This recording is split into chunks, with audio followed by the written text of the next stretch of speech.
All right, my friends. Today I have to finish what I promised to finish on Friday, which is the final two chapters of Don Quixote, chapter 73 and 74 of part 2, where Don Quixote returns to La Mancha and writes up a will and dies. And after that, we'll talk about a few of the features of modernism, metempsychosis, and masterful or masterpiece style elements within Don Quixote, and move on about 100 years, almost 200 years, into the future, in order to look at the works of Goethe's Faust, or the work of Goethe's Faust. I'm getting ahead of myself, suggesting that it has two parts. The work itself started in one empire, the Holy Roman Empire, and ended in another, in Germany. That's it. One small retraction and change or separation from last conversation. I suggested that the episode of the Dolores Dueñas with Don Clavijo, Malambruno, Antomasia, as well as Clavileño, the wooden-pegged horse, so like the Trojan horse, that happened during the same hunt as the encounter with Merlin and the giving of 3,300 lashes in order for Sancho to relieve Dulcinea of her peasantish appearance. Those are slightly separated. Merlin appears during a hunt, and then it is in the Duke and Duchess's garden in the chapters following that the giant Malambruno is considered, and the hijinks with the wooden horse Clavileño filled with fireworks happen. That said, last time we got through several important parts. We saw Don Quixote go to Barcelona. We saw him have a sign on his back. We saw him give an opinion on the second part of Don Quixote, the one written by Avellaneda, the spurious part that in fact instigated the legitimate second part's writing by Cervantes itself. We saw then his defeat at the hands of the Knight of the White Moon. The second time he has fought Bachelor Samson Carrasco in combat. The first time as Knight of the Mirrors, he was victorious, and this is when the Knight of the Mirrors said that you must venerate Castledea of Vandalia. This time, the Knight of the White Moon has no squire, has no lady. He just claims that his lady must be more beautiful than Don Quixote's lady. He is himself like a pale reflection of what he once was as a mirror. A mirror, as you know, obviously reflects what's in front of it better than the moon. The moon reflects the light of the sun, but in of itself reflects less of the image of that which is being reflected on its surface. You understand what I mean here? A moon reflects light alone, whereas a mirror reflects light and form as well. And so it is as if Samson Carrasco's very representation of himself is becoming more indefinite as we approach the end of the text. And remember the beginning of the text, part 1. There's a lot of indefiniteness somewhere in La Mancha, somewhere I don't even want to remember. There was some knight some time ago who had some name. It was like Alonso Quijada or Quijada or Quesada. It was something like that. But remember that the text started with indefinitency. And now as it comes full circle, like the moon, it is becoming indefinite again in some ways. That said, this knight defeats Don Quixote, establishes terms that if he defeats him, Don Quixote must return home to La Mancha and take off his armor and not live a chivalric life for a year or two. Don Quixote agrees to these terms. He is felled, and in being felled, defeated by this knight of this pale moon, he starts the process by which he will inevitably come to his senses and die on account of it. The next thing that we saw that happened was that he's abducted. He was abducted by the Duke and the Duchess, and they put on a phantasmagoric bit of necromancy with him, where Sancho, having to take various pinches and slaps, allowed for Altisidora to be brought back from the dead. Again, you notice the conceit of Sancho having to pay with his body for Don Quixote's love with an imaginary woman, in the same way that he has to take 3,300 lashes, bad lashes, not just slaps with the hand, in order for Dulcinea to become disenchanted. So here does he have to take various slaps, pinches, and bites in order to help Altisidora to come back to life, though was a fictional character portrayed by no fictional character ever alive in the first place. Interesting sort of question. Where do such characters live? In the pages of books, within your own imagination? Interesting. So,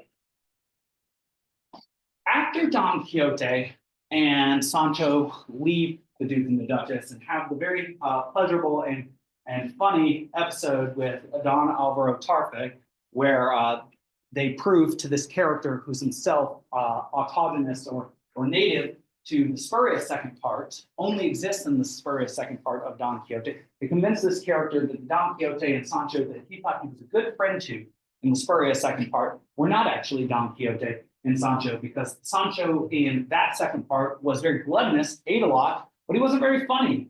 Whereas this Sancho, the very first litany of proverbs and things that he says to Don Alvaro Tarfe, he thinks, these are hilarious. You've already said several things more funny than what I'd ever heard from that Sancho. And so, I guess it is the fact that the Don Quixote and the Sancho that I knew were fake, which is, of course, the perspective of Cervantes, the writer of this entire episode, right? That the Don Quixote and Cervantes that were written by Van Eyck were not Don Quixote and Sancho. They were not Don Quixote and Sancho because they were not written by the pen of Cervantes, or as we say in the fiction of the text, they're not written by the accurate, the very true or very accurate historian Cide Hamete Benengeli. Now, after that, Don Quixote and Sancho discuss how to fulfill Sancho's last task of the text, which is to take his 3,300 lashes. Now, you know that Sancho is a clever guy. What we find out by this point is Don Quixote says, how many lashes have you taken? Several hundred by now, probably, right? Sancho says, only 5. And then they get to it. Let's get this done so that Dulcinea can be disenchanted. Sancho takes something like 6 or 8 lashes, so he ends up taking 11 to 13 total. Still not so great. But he finds a tree. And he positions himself in such a way as to take 1,000 lashes all at once. In fact, Don Quixote shows sort of a Sherlock Holmes and Watson-esque touch, that he actually does care for Sancho. And he says, my God, don't kill yourself before you finish this. And he tries to keep Sancho from going from 1,000 to 2,000 lashes. He thinks 1,000 is actually quite good for the day, Sancho. And even though I want to see Dulcinea, again, obviously very ardently, not so much at your expense that you die, Sancho. But Sancho, of course, is deceiving Don Quixote and says, no, this is fine. This is fine. I'll just keep going. While, of course, he is punishing a tree rather than himself. It's sort of interesting to see an environmentalist reading of Sancho fulfilling his debt on the tree. There's obviously a picture of him. Note also the contrast between them: short, overweight, tall, skinny, gray hair, brown hair. Don Quixote looks somewhat stoic, whereas Sancho here, of course, looks more exuberant. They do seem to be maintaining certain oppositions through the end. So, of course, remember, the Don Quixote and Sancho, as I suggested, seem to be altering each other's perceptions. As Sancho becomes more and more idealistic, you may have also noticed that he brings up more and more tales of chivalry. It's almost as if during the interim between part 1 and part 2, which within the text itself is just a couple months, but as we know was actually 10 years between one writing and another, it's almost as if Sancho has done some reading between the first part and the second part. But perhaps more realistically, the interpretation should be that it's as if he spent so much time around Don Quixote and he's heard so much about these stories orally that he didn't read, that he is starting to know them as well as Don Quixote. It is as if the stories that originally drove Don Quixote crazy himself are now making their way over to Sancho's mind and having something like a similar effect on him. That said, we need to focus not on the effect on Sancho, close this text, but the effect on Don Quixote. As he enters La Mancha, sicut erat, as it were, that means just as it was in Latin. When things return to what they were, sicut erat is what you might say. There are these boys chasing a hare, and Don Quixote thinks, with his deluded perception, that this is an evil sign. In fact, he says it in Latin, malum signum. Malum signum means evil sign. Malice, for example, comes from malum. Of course, sign comes from sign, and he has to be used to pronounce the G.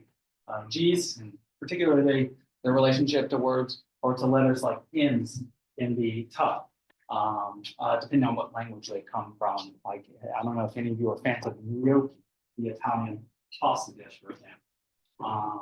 But the GN is often something that Italian makes a nya sound in the same way that they use the inya, the in with a circumflex over it in Spanish. But in original Latin, sign would have been signum, signum in this case. So Don Quixote has made it back home.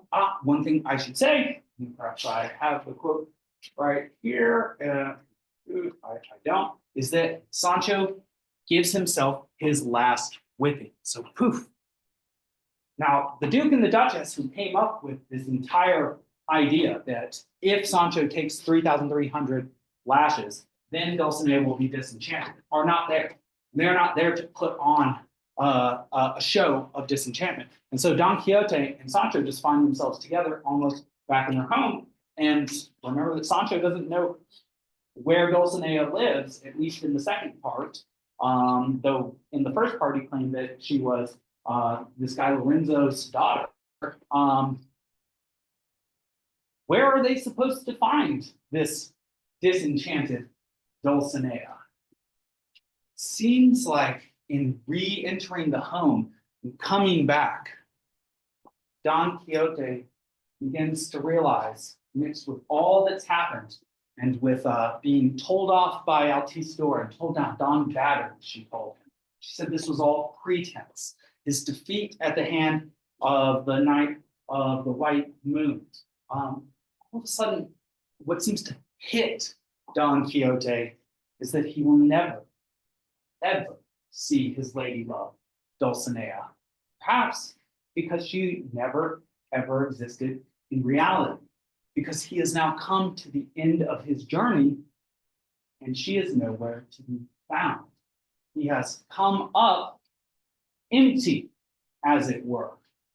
And in this moment of returning home with the treasure that has been sought for unfound, it is almost as if he experiences a moment of profound failure and loss.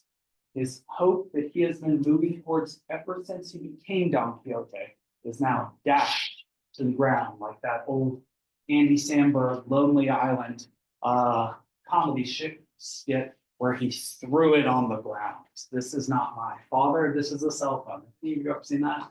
By the way, oh my goodness, dating myself.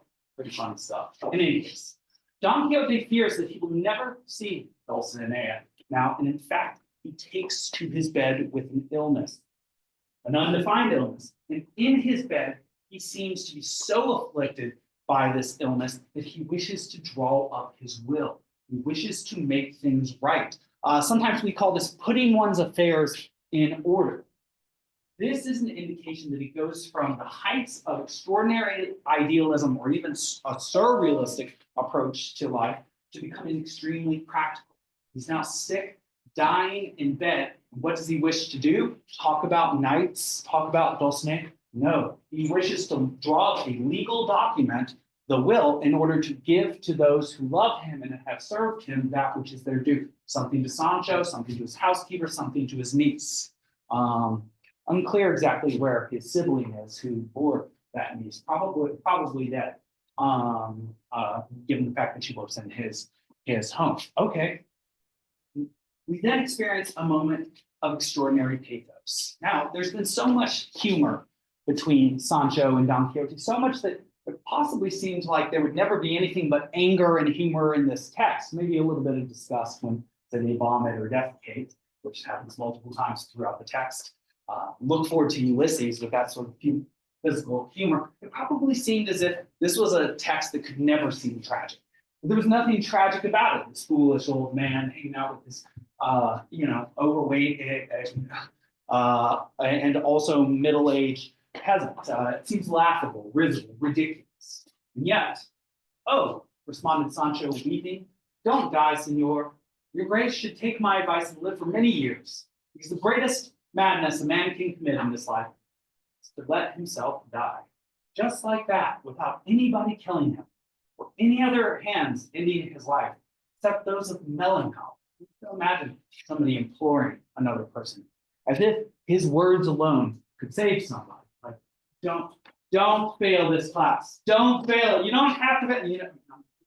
Teacher example, but don't die. Please don't die. I don't know if you've ever pleaded with somebody not to die before. But it is an extraordinary experience, whether it's a person, whether it's a pet, whether it's somebody that you know is already dead. This is an archetypal moment where Sancho obviously knows what already, that there will be no effect from his words, that however much he wishes to change the conditions of reality in this moment, there is nothing that he can do. This moment itself must mimic how Don Quixote felt in re-entering this town, that for all of his bluster, for all of his imposing his imagined reality, projecting it onto the world, and insisting that he was right against all others, all of this artifice comes crashing down on him all at once. And what does he see himself as? He sees himself the way everybody else has been seeing him.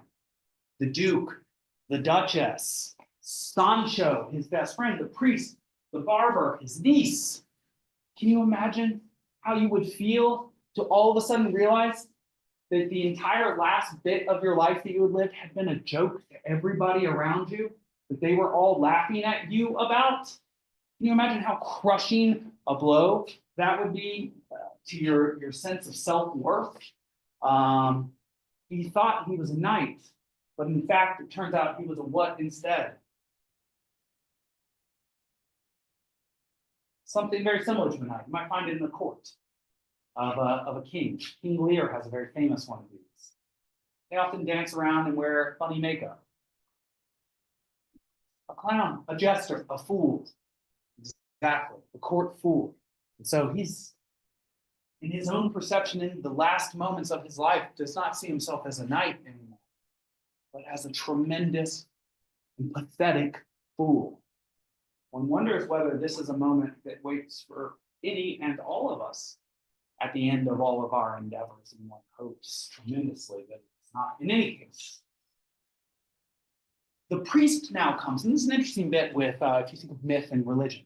All of a sudden, Don Quixote, and he's shown his religious aspects, and so Cervantes throughout the text. And remember even that the figure of death during a phantasmagoric procession by the Duke and the Duchess says, "My God," at one point. And so Sancho says, even the devils from hell seem to be good Christians.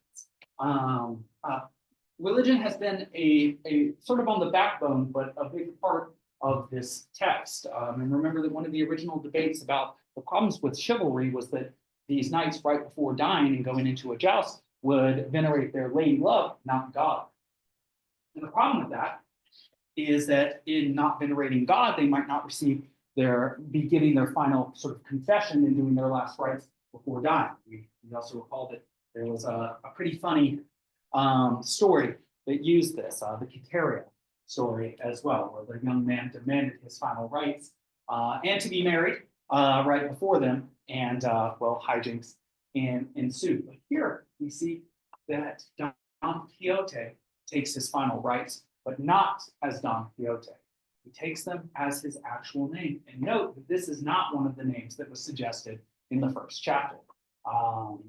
When he saw this, the priest asked the scribe to draw up a document to the effect that Alonso Quijano, good, not Quijada at all, not Quijada at all, Quijano, commonly called Alonso Quijano the Good, commonly called Don Quixote of La Mancha, had passed from this life, had died a natural death. He said he was requesting this document in order to remove the possibility that any author other than Cide Hamete Benengeli would falsely resurrect him and write endless history of his deeds. Why do we get this little bit? Who is Cervantes? What is Cervantes attempting to do? In the back.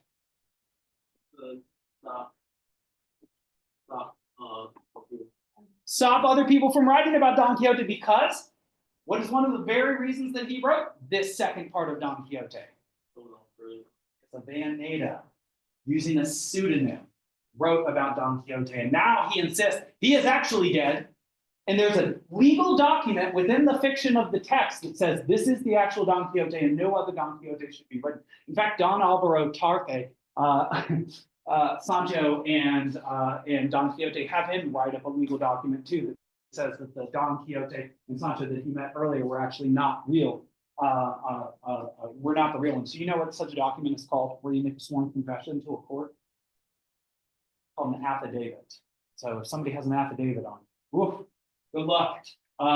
Sworn written testimony is about as close to truth as we come in the legal world. In any case, okay. This was the end of the ingenious gentleman of La Mancha, whose village Cide Hamete. Look at this tying up here. Back to the first paragraph of the first part. This is not something you would expect, given the seeming sloppiness of the first chapters of the first part. This was the end of the ingenious gentleman of La Mancha, whose village Cide Hamete did not wish to name precisely. But now he gives a reason for it, a post hoc reason, a post facto reason. That means after the fact. I tell you why I did something after I did it, which is perhaps a bit of confabulation, right? Many times people come up with the reason they did something after they do it, and it's often not the right one. I did it because of this. Or maybe because of this. Maybe because of this. I don't know. Cide Hamete did not wish to name precisely so that all the towns and villages of La Mancha, in the area itself, such a parish, might contend among themselves to claim him as their own, as the 7 cities in Greece contended to claim Homer. In these last sentences, Don Quixote is taken from this risible character who's not even worth knowing. It's not even worth knowing what his name is or where he came from, saying actually we are consciously obscuring where he came from because he is such a monumental character of such importance that all of the cities and villages from this area would want to claim him as their own.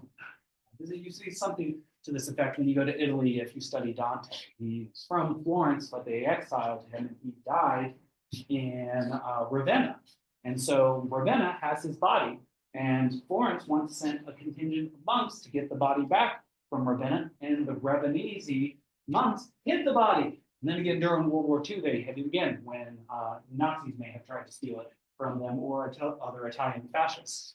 And so it's actually the case that the Florentines, though they claim that Dante is there, he's born there and educated there, have to contend with the Ravenese who still have his body, very famously, and have sort of built their town around Dante. One thing I'll tell you that's funny about that is that the Florentines still pay a tax to keep up Dante's tomb in Ravenna, which is sort of a funny thing. So note the changes from the beginning. Now we have Alonso Quijano the Good. We know Don Quixote's name. Finally, at the end, the rationale for not specifying the village is due to honor, then, not carelessness. This itself may be a bit of redefinition. And then we have an extraordinary meta comment at the end. And by meta, I truly mean after in this case, because we have the very famous, and I of course find this very funny because I look very closely at this text and see what's there. Cide Hamete Benengeli takes a moment to write to us, but not to us. He writes to his pen. He exhorts his pen. To exhort. Does anybody know what it means to exhort, to admonish somebody? I say, I admonish you to do this. From the good admoneo, means to warn you. To exhort means more to advise you something. An admonition is cuidado, cuidado, or caution. You may not want to do this. Not exactly a command, but it's an admonition. I don't know if I would do that if I were you. Notice that if I were subjunctive, contrary to fact, not if I was. That's incorrect English. Here you will remain, hanging from this rack on a copper wire. So again, why is Cide Hamete Benengeli talking to his pen and telling it not to come back up? It's the exact same thing as Don Quixote's will saying that Don Quixote is dead and nobody should write about it. Only Cide Hamete Benengeli should write about Don Quixote. And not only just him, but this very pen on a copper wire is the only pen that should be used on him. This is itself a symbol for Cervantes' intellect. And I do not know if you, my quill pen, are well or are badly cut, my expo dry erase marker. But there you will live down through the ages unless presumptuous and unscrupulous historians take you down to profane you. And before they reach you, you can warn them and tell them, as well as you are able, he's tapping his pen to warn somebody that would take it down from the wall. Careful, careful, worthless idlers. Idlers, there we are with desoccupato. This is what we had in the very, very beginning. Idle readers, desoccupato lectors. Careful, careful, worthless idlers. Let no one lay a hand on me, for this enterprise, O king, is reserved only for me. For me alone was Don Quixote born, and I for him. He knew how to act, and I to write. The two of us alone are one. Very interesting claim there. Sort of claim I might see with part 2 talking about part 1. Despite and regardless of the false Tordesillas right of his Bayonetta, who dared or will dare to write with a coarse and badly designed ostrich feather about the exploits of my valorous knight. For it is not a burden for his shoulders or a subject for his cold creativity, and you will warn him. If you ever happen to meet him, to let the weary and crumbling bones of Don Quixote rest in the grave. Not attempt, contrary to all the statutes of death, to carry them off to Castilla la Vieja, removing him from the tomb where he really and truly lies, capable of undertaking a third journey or a new sally to see back with fourth sally, for to mock the many undertaken by so many knights errant, the 2 he made were enough, and they have brought delight and pleasure to everyone who knows of them in these kingdoms as well as those abroad. And with this, another excellent moment of modernism here. What is the religion of Cide Hamete Benengeli that we know? It's been mentioned several times throughout the text. He's Muslim. He's an Arab Muslim. Right. And with this, you fulfill your Christian duty by giving good counsel to those who do not wish you well. And I shall be pleased and proud to have been the first who completely enjoyed the fruits of his writing, just as he wished. For my only desire has been to have people reject and despise the false and nonsensical histories of the books of chivalry, which are already stumbling over the history of my true Don Quixote, and will undoubtedly fall to the ground of Vale. Vale, that's a valediction. Vale in classical Latin, that's where you get like valedictorian. Vale is what you say at the end. It means be well, or I wish you well. This is where we get various Spanish and French and Italian greetings. So we say, so vale is what you say at the end, sale is what you say at the beginning, or salutations as we say, or saluti as the Italians say, or salut as the French say, or salud as the Spanish say. The word for salvation, or to save, or salve is also in there. Salutations. Same thing with the valedictory. It means to be well, but also the valedictorian is obviously the best student of the year as well. And so Don Quixote is dead and buried, and there is a legal document within the text suggesting that only Cervantes' chronicler, Don Quixote's chronicler, Cide Hamete Benengeli, is allowed to write about him. And in fact, this individual has exhorted his very pen never to write about Don Quixote again. One hopes that the final wishes of Don Quixote, Cervantes, Cide Hamete Benengeli, and his pen are. All right, very quickly, just to go through some of the aspects of this text that were extremely salient. Modernism. I have this quote here from Robert Martin Adams, which I think is fairly helpful in context. Many modernist works destroy trust in a specious surface by filling it with deliberate anomalies and absurdities, or they modulate the narration of an ostensible event. I apologize for all these expensive adjectives. You can just ignore them and look at the verbs and the nouns if you need to. Into another mode, possibly the tale of the narrative's own generation. Of course, it's what we've just seen. Cide Hamete Benengeli putting down his head at the end, as we would expect. Or they work into the texture of an ostensible narration. Ostensible, by the way, comes from ostendo and Latin, means to point out. So ostensibly, you are listening, right? It means, I would imagine that you are listening. Still more frequent is the use of unreliable, absurd, or contradictory, and therefore unsettling narrators from whose faltering indications the reader must construct whatever consecutive and coherent shape he can. I might find this quote in these slides and then save it. I think it is appropriately marked.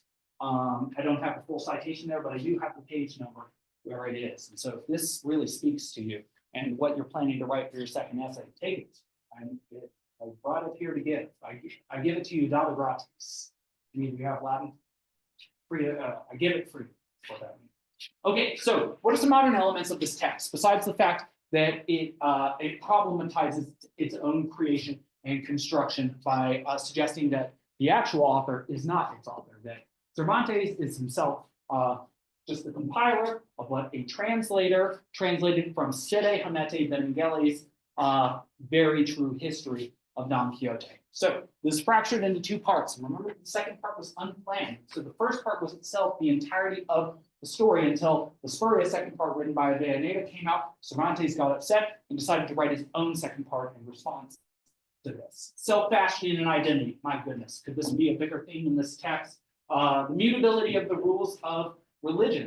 That's interesting that I include that. The truths of the book of chivalry seem to compete with the truths of the Bible and the books from Greek. And in fact, they seem to compete with books of science, right? The idea that there are enchanters running around obscuring the perspectives of knights who are themselves attempting to win this or that princess against that monster. It's unclear that these are true stories. They seem to be entertaining stories. And so we as readers seem to be, it seems to be necessary for us to have the discernment necessary to tell the difference between stories that tell the truth and stories that tell fiction. But where does that leave certain mythic stories or religious stories that themselves often seem to have elements of myth within them? If you think about even miracles, for example, these themselves, in terms of content, seem very similar to the sorts of things that enchanters can do. And so, how is one to tell the difference between, say, a religious text that shares things that seem fantastic, like somebody being assumed into heaven, like Elijah on a flaming chariot, or walking across water? These are not realistic things.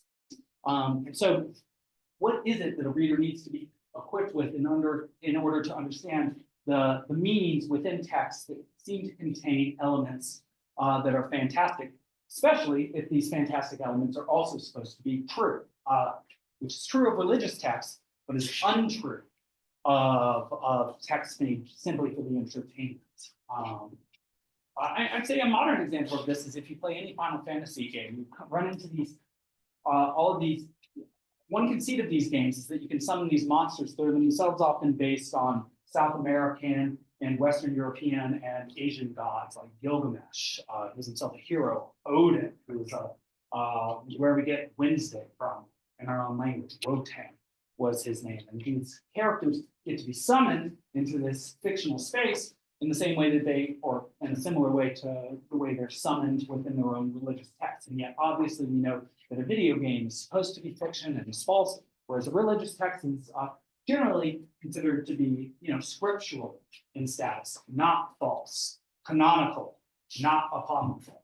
In any case, I'll say that there seems to be a mutability of the rules of society. It's certainly wherever Don Quixote goes, things have to be thought through a little bit extra, and the laws are not up to the task of knowing that, because of course he's insane. So are the laws actually applied to him? This doesn't. Most people who meet him think that he's going to get out of whatever criminal enterprise he was a part of, because no one will think him fit to stand trial, even in the early 17th century. Twice Don Quixote contravenes the king, once by releasing the galley slaves, once by attempting combat with the king's lion. This is all true. And of course, there's the mutability of the rules of nature. During the early 17th century, there was a transition from belief that the universe was geocentric, based on the ideas of Ptolemy and ancient astronomers, to one that it was heliocentric, based on the ideas of Copernicus, Kepler, and then later Newton, which is about the biggest change in the nature of reality that one could possibly imagine. It's literally our place in the universe went from the dead center to just somewhere on the periphery. You can imagine how this would change people's ideas about what their purpose in life was and how true anything they believed actually was. Errors in purpose of reading, there's presence of a leisure class with literacy, the Duke and the Duchess, of course, and also a presence of a book in industry that we see in Barcelona, not in Zaragoza, where he never goes. Cervantes is himself possessive of this character that he's created. Medieval literature is full of common tropes. Even Shakespeare and Goethe in the Faust myth, they use stock characters. Odysseus, for example, in ancient Greek myth, was a character that would often be written about by playwrights. Faust was a character that had many little stories written about him. But Goethe wrote the best. Don Quixote is actually a new character, a novel character created by Cervantes. This is itself novel and new, far more similar to these days, where we sort of get upset at creators when they just make Fast and the Furious 2, 3, 4, 5, 6, 7, 8, 9, 10, 11. I think they're 11 or 12 right now. And we think they're uncreative because we have a taste for new characters, for new plots. We consider innovation to be impressive as a creative audience. This was a convention that was not necessarily the case at the time of Cervantes. It was changing at that time. Also, of course, there's a subversion of class, religion, gender, and politics. Dante does this in the Divine Comedy, but in a more allegorical mode. Obviously, we saw with Chrysostoma and Marcella, Quiteria, several inversions of the role of religion. The priest himself had a very interesting role, also the ecclesiastic in the home of the Duke and the Duchess. And politically wise, we also notice, of course, that Don Quixote is a multiple-time criminal. Moving against the king by attempting to attack his lion, as well as relieving his prisoners. So, strange. All right, memory and metempsychosis, I don't want to say too much more about, but I guess this will dovetail into Goethe, so I will say it. Metempsychosis is the process by which an essential thought navigates time and space. It's an interesting definition for it. It truly means the transmigration of the soul through time. Metempsychosis is very much a version of reincarnation. And so a soul which is a metempsychotic soul that's born in one time and age and dies, just to be born in another time, just to be born in another time. So part of the claim of this course in tension with the modernism of it, which is modernism is about an act of revolt or self-creation or recreation. Metempsychosis is the idea that something exists that continues to exist or to die and come to be born over and over and over and over again in the world, regardless of space or time. And so part of the claim of memory in metempsychosis here is that something exists in all of the texts in this course that unify them together. It's in contrast to modernism. Goethe's Faust, a late 18th century, early 19th century text from Germany, is itself in two parts. He wrote it in, I think, 4 different settings over 50 years. We'll talk about that quite a bit on Wednesday. And keep in mind also that Don Quixote is listed as one of the most important influences of other Spanish language writers who are themselves major Spanish language writers, like the Colombian Gabriel Garcia Marquez, the Argentinian Jorge Luis Borges. Obviously, there are others like Pablo Neruda as well, and the Spanish himself, Revolt of the Masses. I'm forgetting the name, Ortega Gasset as well. This is the most famous work of Spanish literature of all time and continues to exert and has continued to exert huge influence on the other most major Spanish writers of all time, which is part of what makes it what it is. It's also been translated into 140 other languages, which is extraordinary, as well as sold something between 100 to 500 million copies during the course of its existence. 100 to 500 million copies. That's a lot of people to be exposed to this story. How's it a masterpiece? Enters into a bourgeoisie conversation with its aristocratic forebears, classics, and the works of chivalric romance. Constantly we are hearing references to Orlando Furioso. This is Orlando or Roland. He lost his wits to the moon. Who went loony, as it were. Amadis de Gaul, these were written in ottavo rima, that is an 8-line measure with a rhyme scheme. Don Quixote's work is written in prose rather than in poetry, like much chivalric, many chivalric stories were. To some extent, this makes it easier to encounter Don Quixote. Works written in poetry with a certain meter are harder to read, harder to follow. So there seems to be a convention being imposed in here by Don Quixote that he wants you to understand what it is. Cervantes wants you to understand what is being written. And in fact, he writes in Castilian Spanish, not in Latin, the learned tongue of the time. The same way that Virgil writes in Latin rather than ancient Greek, the same way that Dante writes in Italian rather than in Latin himself. Quality beyond the norm. The tangibles, the things you can touch, not nolo tangere, but volo tangere, are the languages, the copies sold, the range of adaptation, and modern relevance. The quality of the storytelling and complexity of interweaving multiple plots, as well as finishing them after starting something. The inventiveness of the concept of the text, the protagonist and his manner of interaction in literary space, the dynamic relationship between the first part and the second. I would even add the dynamic relationship between Sancho and Don Quixote. This is one of the great buddy comedies of all time, one of the great relationships of all time, seeing them interact over and over and over and over with each other. And the relationship really does grow in the same way that one might imagine a true relationship between two very disparate characters might grow. Note also that the second part addresses mistakes made by the first part. It uses the first part to develop the plot and action of the second part, as well as, of course, the stories of Aeneida, which is such an interesting conceit, and the humanity of the characters and the growth of their relationship. Sancho, in the end, when Don Quixote is dying, is not jubilant. He's sad. He's sad because this is someone that he's been alongside for many, many beatings and days, and his pathos is supposed to be modeled for ours because we've read hundreds of pages of this insane night, and by the end we find, even against our own desires, that we may ourselves feel sad that Don Quixote feels himself at the end of his days to be a laughingstock and to be ruined and to be worthy of the ridicule that eventually kills him. Well, that's all I have time for today. So we know we have a big Wednesday